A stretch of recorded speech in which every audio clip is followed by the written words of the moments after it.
სამოქალაქო საზოგადოების განვითარების ერთ-ერთი კომპონენტი მოხალისეობის ინსტიტუტია. თუმცა ისევე როგორც სამოქალაქო საზოგადოება, მოხალისეები საქართველოში პასიურია. არასამთავრობოები ბათუმში დღეს მოხალისეობის დღეს აღნიშნავდნენ. ნონა დიასამიძე მოგიყვებათ. მოხალისეობა არა ანაზღაურებადი საქმიანობა. ის გულისხმობს ნებაყოფილობით დახარჯოთ დრო, რათა სხვას დაეხმაროს და სოციალური სარგებელი მოიტანო. საქართველოში ასეთი ტიპის აქტივობა ნაკლებად პოპულარულია. მოქალაქეებს ვერ გაუგიათ, რატომ უნდა მოუნდეს ანაზღაურების გარეშე ნებაყოფილობით მუშაობა. ქვეყანას სჭირდება გარდა სახელმწიფოს მიერ განხორციელებული სხვა ტიპის პროექტებისა, ასევე მისმა მოქალაქეებმა, განსაკუთრებით ახალგაზრდებმა აიღონ პასუხისმგებლობა ქვეყნის განვითარებაზე სხვადასხვა მოხალისეებრივი პროექტების განხორციელებით. პრობლემის დასაძლევად აუცილებელი პირობა მოხალისეობის თანამედროვე გააზრებაა. აცხადებენ არასამთავრობო ორგანიზაციების წარმომადგენლები. განვითარებულ ქვეყნებში მოხალისეობა აქტიური სამოქალაქო საზოგადოების შემადგენელი კომპონენტია.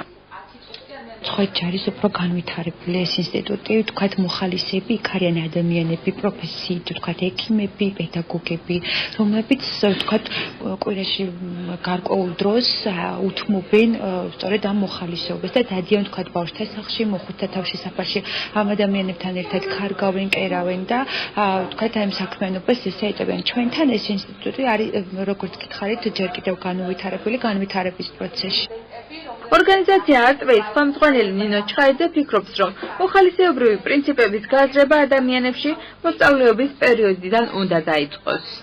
მოხალისეობის ინსტიტუტი საჭიროებს საჭარაში განვითარებას, რადგანაც მას აქვს ძალიან დიდი მნიშვნელობა საზოგადოებრივი ცნობიერების შეცვლის კუთხით. მიმოჩნია, რომ სკოლის ასაკიდან ძალიან კარგი არის თუ დავიწყებთ მუშაობას სკოლის მოსწავლეებთან და გავაცნობთ თუ რა არის მოხალისეობა, რა შედეგები შეიძლება მოიტანოს აქტიურმა მოხალისეთა ჯგუფმა. ორგანიზაცია ბორჯღალი პირველი არასამთავრობო ორგანიზაციაა, რომელმაც საქართველოში მოხალისეთა პირველი სკოლა ჩამოაყალიბა.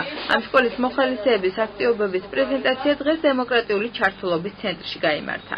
ახალგაზრდებს და მოსწავლეებს განსაკუთრებით ვეტყვი, რომ თავიდანვე აქედანვე დაიწყონ მოხალისეობრივი საქმიანობაში აქტიური ჩართულობა, რადგანაც ეს არის ფაქტურად პიროვნული ზრდა არის სამოქალაქო საზოგადოების სრულფასოვან წევრად რომ იგრძნო თავი, ასევე პროფესიული უნარჩვევების შეძენა, ახალი დაცნობების ადამიანების გაცნობა. მოხალისეობას ქართული კანონმდებლობა არ ცნობს. ამ სფეროს რეგულაციისთვის ეს დიდი პრობლემაა. თუ სახელმწიფო კანონს მიიღებს, მაშინ მოხალისეთა შრომის გამოყენება საზოგადოებისთვის სასიკეთო მიმართულებით მოხდება. ეს კი სამოქალაქო საზოგადოების განვითარებას შეუწყობს ხელს.